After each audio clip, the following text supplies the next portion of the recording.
Assalamualaikum Ananda Soleh dan Solihah. Bagaimana kabarnya pagi ini? Apakah sudah sholat duha? Sudah sarapan yang bergizi? Alhamdulillah.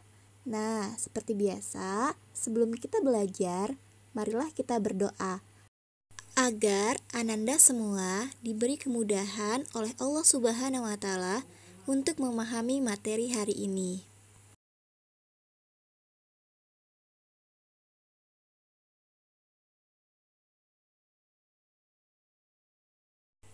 Mari kita lanjutkan hafalan kita surah Al-Mursalat ayat 13 dan 14.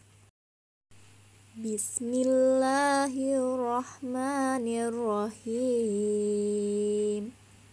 Liyaumil fasl. Wa ma adraka ma yaumul fasl. Kalian ulangi ayat 13 dan 14 sebanyak 3 kali ya. Ananda yang Ustazah banggakan, sekarang buka buku tematiknya. Kita akan melanjutkan pembelajaran tema 1, organ gerak hewan dan manusia. Subtema 3, lingkungan dan manfaatnya. Pembelajaran 3 dan 4. Adapun tujuan pembelajaran kali ini ialah 1. Dengan mengamati gambar, siswa mampu mengidentifikasi kondisi geografis Indonesia sebagai negara kepulauan atau maritim dan agraris serta dampak yang ditimbulkan dalam bidang ekonomi, sosial budaya, komunikasi dan transportasi secara saksama. 2. Dengan membaca, siswa mampu menentukan ide pokok dari bacaan secara tepat. 3. Dengan mengamati, siswa mampu mengidentifikasi nilai-nilai Pancasila dalam kehidupan sehari-hari. Pak Hasan dan Ali nampak semakin asyik mengobrol di ruang tamu. Tiba-tiba, Bu Fatimah datang membawakan teh hijau dengan aroma bunga melati untuk mereka berdua. Teh hijau jenis ini banyak disukai orang dan juga telah dibudidayakan di Indonesia. Berbagai macam jenis tanaman, pertanian, dan perkebunan dapat tumbuh subur di Indonesia. Oleh karena itu, Indonesia disebut dengan negara agraris.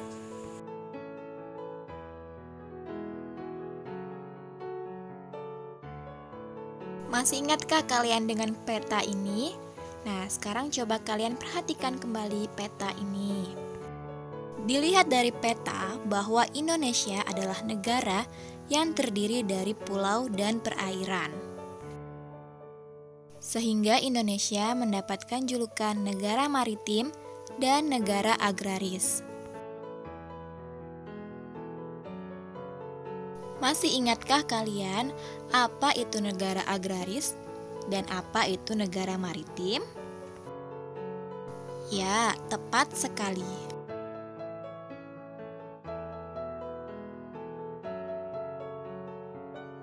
Apa itu negara agraris?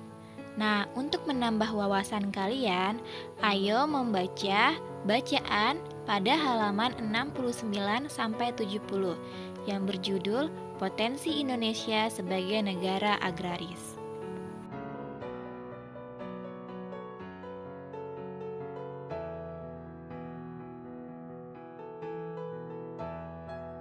Setelah kalian membaca, kalian dapat menjawab soal halaman 70. Nomor 1. Mengapa Indonesia disebut sebagai negara agraris?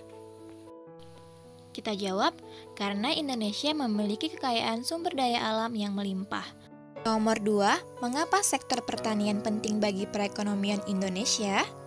Jawabannya adalah karena sebagian besar penduduknya bekerja di bidang pertanian.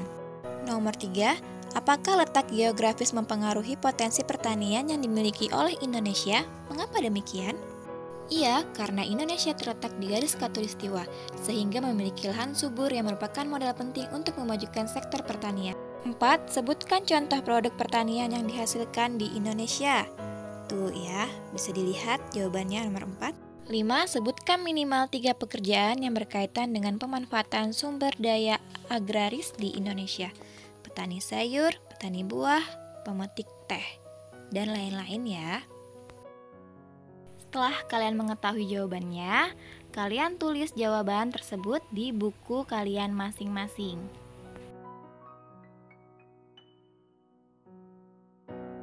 Untuk menambah pengetahuan kalian, sekarang buka buku kalian halaman 71.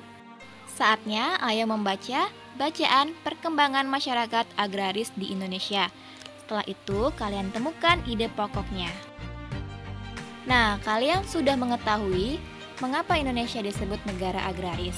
Sekarang saatnya kita belajar Indonesia sebagai negara maritim. Wilayah Indonesia berupa kepulauan dan perairan. Antara pulau yang satu dengan yang lainnya disatukan oleh laut. Karena kondisi geografis Indonesia terdiri dari berbagai pulau, menjadikan negara Indonesia memiliki potensi alam yang beragam. Dengan adanya berbagai macam potensi yang ada di Indonesia, maka akan mempengaruhi di bidang ekonomi, sosial, budaya, dan transportasi. Keragaman alam yang berbeda membuat potensi dan hasil alam yang berbeda pula. Hasil alam daerah laut berbeda dengan hasil alam daerah perkebunan. Oleh karena itu, kegiatan ekonomi masyarakat berbeda-beda sesuai keadaan geografisnya. Kegiatan ekonomi adalah kegiatan yang dilakukan manusia untuk memenuhi kebutuhan hidupnya atau biasa disebut dengan jenis pekerjaan. Nah, Ananda yang solih-solihah, sekarang kita bahas jenis pekerjaan yang memanfaatkan sumber daya laut. Contohnya ada nelayan, petani garam, pedagang cenderamata, pedagang makanan, pemandu wisata, operator tiket wisata pantai, atau pelabuhan.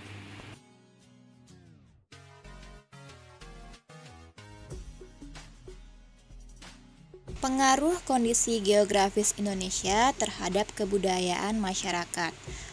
Kondisi geografis Indonesia yang berupa kepulauan yang terdiri atas 13.000 pulau dan tersebar dari Sabang sampai Merauke mengakibatkan beragamnya budaya bangsa Indonesia.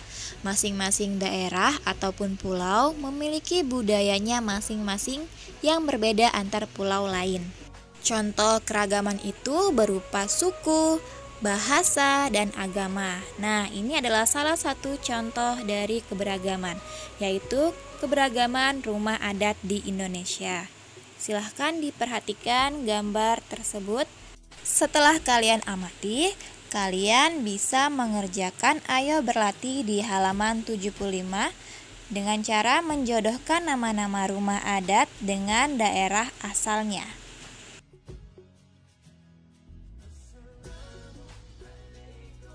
Pengaruh kondisi geografis Indonesia sebagai negara maritim terhadap transportasi masyarakat.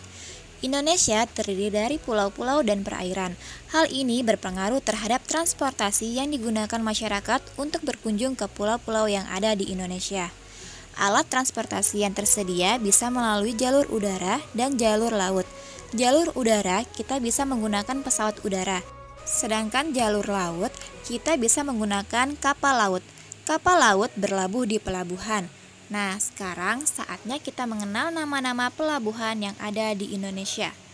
Buka halaman 75, kemudian kelompokkan nama-nama pelabuhan tersebut sesuai dengan lokasi pulaunya. Amatilah gambar peta yang telah tersedia. Keadaan geografis Indonesia sebagai negara maritim juga berpengaruh terhadap kehidupan sosial masyarakat. Hal ini terjadi karena Indonesia terletak di antara dua benua dan dua samudra. Banyaknya pedagang dari berbagai negara yang singgah dan menetap di Indonesia telah membawa adat budaya mereka. Lambat laun, budaya yang dibawa berbaur dan melebur dengan adat istiadat Indonesia. Berikut dampak sosial karena kondisi geografis Indonesia. 1. Komunikasi dan interaksi antar penduduk menjadi lebih mudah. 2. Munculnya perkampungan etnis tertentu. 3. Terjadinya perkembangan ilmu pengetahuan dan teknologi. 4. Terjadinya perubahan perilaku masyarakat. 5. Terjadinya percampuran, pembauran nilai-nilai. Pengaruh sosial dari luar juga dapat merusak persatuan negara. Nah, disinilah nilai-nilai Pancasila sangat diperlukan, khususnya sila persatuan Indonesia dan sila keadilan bagi seluruh rakyat Indonesia. Kita harus memandang segala perbedaan yang ada di Indonesia bukanlah sebagai pemecah dan perenggang, namun justru menjadi pemersatu, karena antara yang satu dengan yang lainnya bisa saling melengkapi. Walaupun berbeda-beda, namun semuanya bisa hidup dengan rukun dan damai. Semua bisa menghargai satu sama lain. Masya Allah. Alhamdulillah, pembelajaran kita hari ini telah selesai. Kumpulkan foto tugas kalian kepada Ustadz Ustazah ya, melalui WA atau Telegram secara japri. Jika ada pertanyaan, silahkan menghubungi Ustadz Ustazah.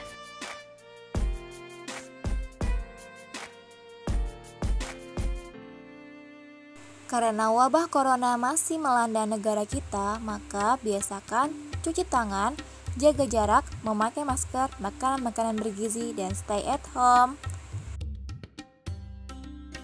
Sampai jumpa di pembelajaran berikutnya. Terima kasih. Assalamualaikum.